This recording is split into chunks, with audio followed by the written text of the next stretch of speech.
GeronimoJak is back, and welcome to the first PCL Advanced Hero Spotlight. In this spotlight, we're featuring Gideon. Behold the power to fold infinity! Using the power to manipulate time and space itself, Gideon is a highly mobile AoE caster that thrives on opportunity and fits best in the mid lane.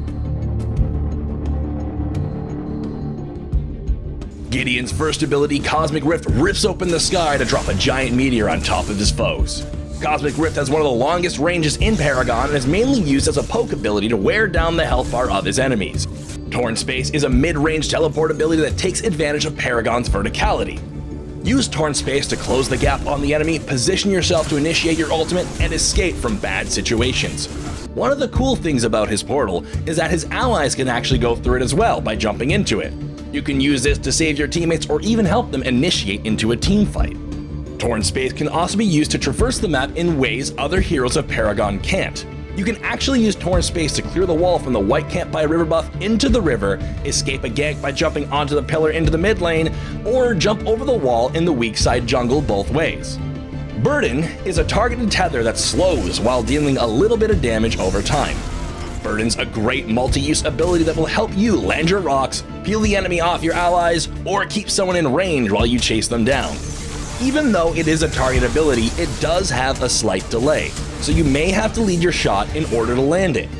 You can also use Burden to add an extra slow before your ultimate, making it extremely helpful at securing that kill. Gideon's ultimate is Black Hole. Locking himself in place, he summons a large AoE that slows and gradually pulls his enemies into the center of the ability while dealing massive damage over time. It is a channeled ability and he cannot move or use most actives while casting Black Hole. Keep in mind, while in your ultimate you are vulnerable to crowd control, so where and when you use your ultimate makes a huge difference between winning a team fight or falling flat on your face and becoming fresh meat for the enemy team.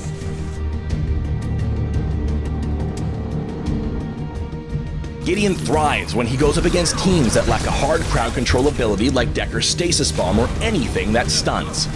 He excels against fighters and melee heroes, giving his ability to keep his distance, and if you hold high enough in the air, most fighters can't actually reach you. Additionally, Black Hole is devastating for enemy heroes without escapes.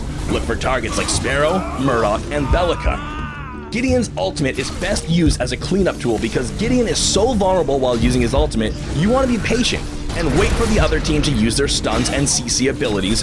That way you can get a full channel off on your ultimate to maximize your damage. This means that you will most likely be using your ultimate after the team fight has already broken out and everyone else has used most of their abilities. On the flip side, Gideon struggles in a few aspects. He has one of the slowest auto attacks in the game, making it tougher to land those last hits and trade in lane. His kit lacks any hard lockdown ability and he has to throw himself directly into the fight in order to use his ultimate. This means that his presence in the early stages of a team fight is not as strong as other mages. When going against a Gideon, try to pick heroes with some sort of stun, since you can use that to knock Gideon out of his ultimate or deter him from trying to do it in the first place. Heroes like Dekker, Rampage, Narbash, and Richter can limit his ability to have a real presence in a team fight. Try to hold your stun in the fight and wait for when Gideon engages and uses his ultimate. As soon as you do, make sure that you focus him, stun him, and try to dispatch of that Space Wizard as fast as you can to minimize the damage he can cause. The more CC a team has, the more chances they have to shut Gideon down. Heroes with dashes and escapes can also make it hard to get the max use out of Black Hole as they walk out of it and leave Gideon standing there vulnerable to auto attacks and damage.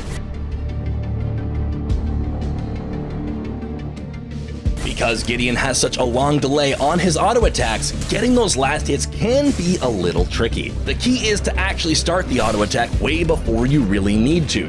When you see the health bar of the minion hit the very last bar, which is about 100 HP, that's when you'll want to look at starting to throw your auto attack, and not right when the minion is actually about to die like other characters. At level 2, Cosmic Rift will do enough damage to outright squash that bug. So you can drop that rock, grab that buff, and teleport back into lane without even having to break a sweat. Black Hole can be cast mid-air. Use Torn Space to get a little distance above the enemy team. Try to angle your portal at roughly a 45-degree angle when engaging for your ultimate. This puts Gideon out of reach of the melee heroes and their abilities, while still being close enough for the pull to be effective. Remember, The closer the enemy team is to the center of the ultimate, the stronger the pull will be. If you're too high in the air, then it'll be easy for the enemy team to simply walk out while almost taking no damage and leaving Gideon open to damage himself. Gideon's ultimate can be used through walls. I know, right? Kind of amazing. You can actually use this to try and steal Orb Prime, as the range of Black Hole is big enough to reach into Orb Prime. Do this for those times the enemy is taking the Prime Helix and is too unsafe to actually dive in. This way you can potentially secure the objective from the comfort and safety of a giant concrete wall.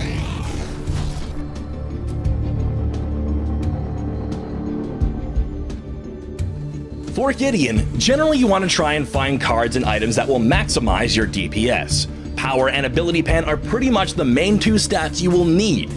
If you're having a hard time last hitting, take an early game Whirling Wand and stick 3 minor casts into it. This will give you just enough attack speed to negate the delay on his auto attacks almost entirely, and let you trade in lane when your other abilities are on cooldown. Just remember to sell it later on in the game for a more important higher damage card. If you're looking for specific cards to include in your deck, as of patch V40, Tainted Magic, Thick Blood, Nanoplasm, and Teleblink are all great additions to a deck for Gideon. Tainted Magic and Nanoplasm synergize extremely well with Gideon's kit. Nanoplasm combined with a 3-man or more ultimate will basically let him tank the majority of the damage the team will try to dish out once he activates Black Hole, while Tainted Magic will be doing percent health damage to the enemy team, and that is absolutely huge. Teleblink gives Gideon a second teleport, making him twice as mobile as before. You can use Teleblink to initiate into your ultimate ability, leaving his portal Torn Space as an escape tool for when he needs to get out. And with Teleblink being only on a 15-second cooldown, you can almost guarantee you'll be able to use it every time, provided you haven't taken damage beforehand. At level 1, you want to take either Cosmic Rift or Torn Space first. Torn Space is a great tool at level 1, as Gideon's early game damage output isn't that high, and having the mobility from the teleport will let you farm safer in lane without having to worry about those early game cheese ganks we all know and love. When leveling up Gideon, you want to max Cosmic Rift first. It's his main source of damage and the ability you're going to be using the most. As far as what to level up next, you can level up either Torn Space or Burden. Torn Space's distance increases with levels, as does Burden's slow. This makes it more situational or preference than anything else. The damage increase on Burden isn't high enough to make it a priority, but the improved slow can help keep a target in place.